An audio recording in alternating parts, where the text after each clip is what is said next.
failure is the roadmap to self-perfection. Now, what do I mean by that? Also, most of these videos that I make, I don't really plan them. I just think of a video idea, like a title or something. That's why you see me start the video by saying the title. And I just started the video, and this goes into the topic of this video. I just hit it, and I don't care whether I fail or succeed, because then when I finish and then I realize, oh, here I could have done this better, I don't get mad. I just find a way. Okay, next time I just do this part better. Next time I just do this thing better, right? This is in the context of this. It just came to my head as I was recording it. But also, what is self-perfection and what is failure? We have to redefine those. And well, I had to redefine that for myself so that it could be used in a way of growing, right? And for a long time, I was always afraid of failure. I did not want to fail. I looked at failure of like, yeah, definitely that's not happening to me. If I knew I could fail at something, I wouldn't even try it, which is funny because if I don't try it, then I'm not going to learn it. So obviously I'm going to fail it. So that was an interesting point. But yeah, that was, at some point I had to realize this point for myself, that failing comes before every great success. And you even look at the stock market, before every time it goes up, it always goes down first. And the longer that it goes up without coming down, normally the down is harder, the crash is harder. That's why some people, where their life is going too well, in their head they're like, oh shit, what's going on, all this, and then boom, they just lose everything, or something happens, they get a divorce, their business fails, something happens, right? But what if you redefine failure as, actually change it to the word failing, right? Because the way I see failure is someone who just gives up. That's the only way you could be a failure, is if you just completely give up. But if you don't give up, then you are failing. And failing is a delayed. It doesn't mean that you lost. It's just, it's delayed. It's like success that's being delayed, right? That's how I see failing. And the way I see failing is, it allows me to actually learn something. Success doesn't learn you to let you learn anything. If anything, it actually blinds you to the fact of growing. That's why some people who are successful, all of a sudden you see, you're like, oh, they're becoming more arrogant, they're becoming more cocky. And I was there too, because it's like it blinds you of what you did to even get there, so you stop doing that stuff, right? And then you lose it and you wonder what happened, how did I lose it, right? So but failing doesn't do that, right? Failure allows you to see, okay, what could I have done better? This is where I need to improve. And the funny thing is, it doesn't even matter if you fail in front of people or no, because in their head, they're thinking, damn, this person actually had courage to do it. Even out loud, sometimes, you know, you go to school, people make fun of you, but in their head, they're like, damn, I wish I had the courage to try that and fail in front of others. So they actually won that point of failing, right?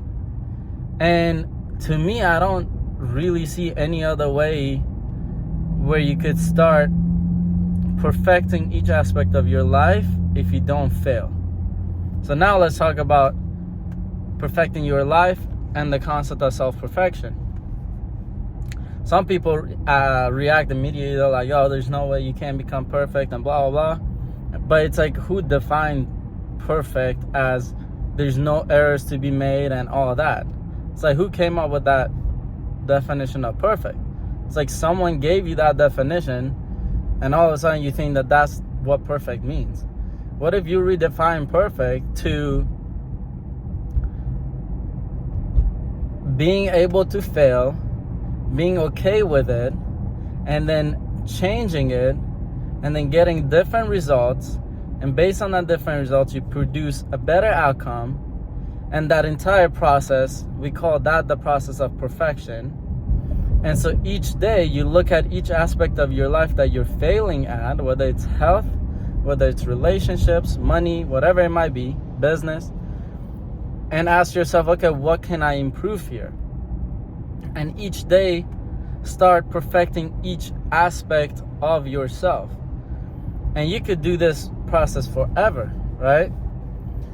You could even take a word within you and perfect that, like the word discipline.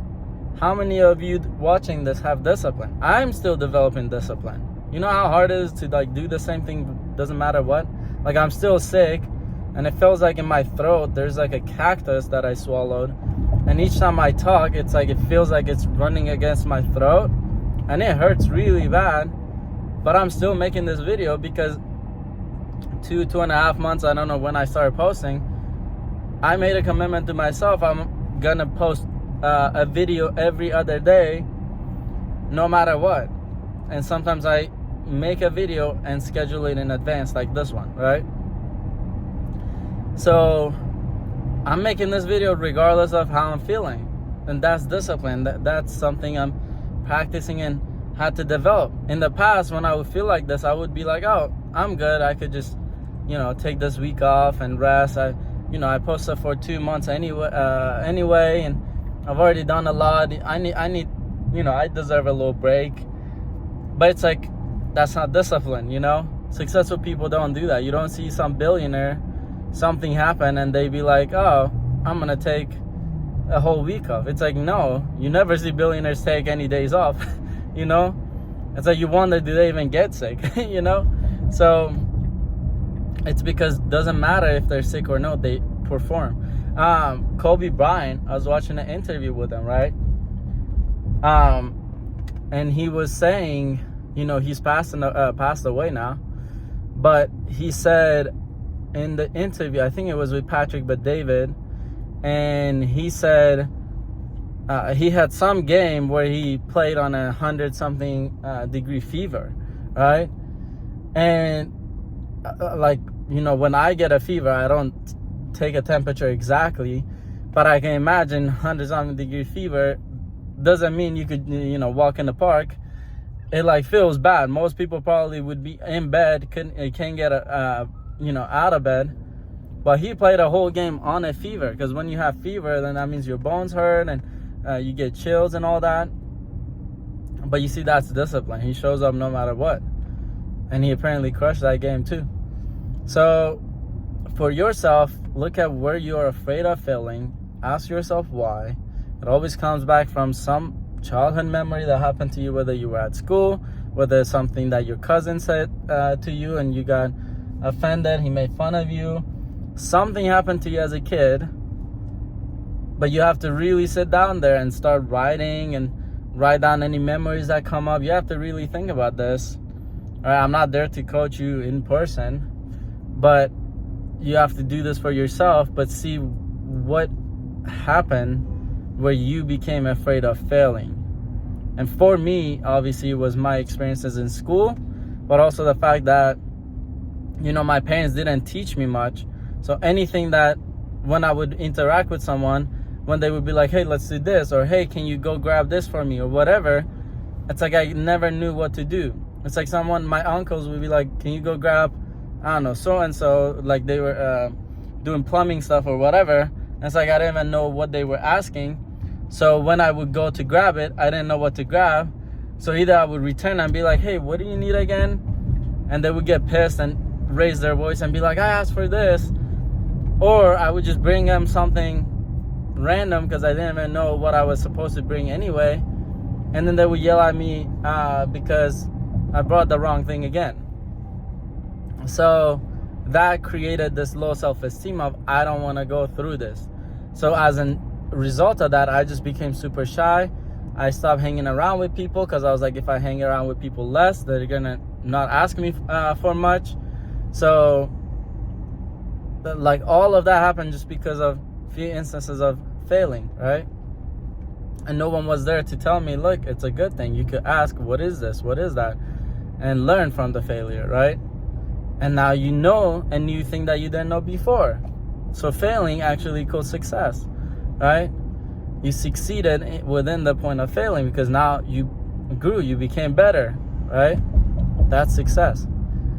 But people think success is just making a certain amount of money, but it's like when you do that, you actually don't grow, because then your thought changes to like, oh, I just did this, I don't need to do much anyway.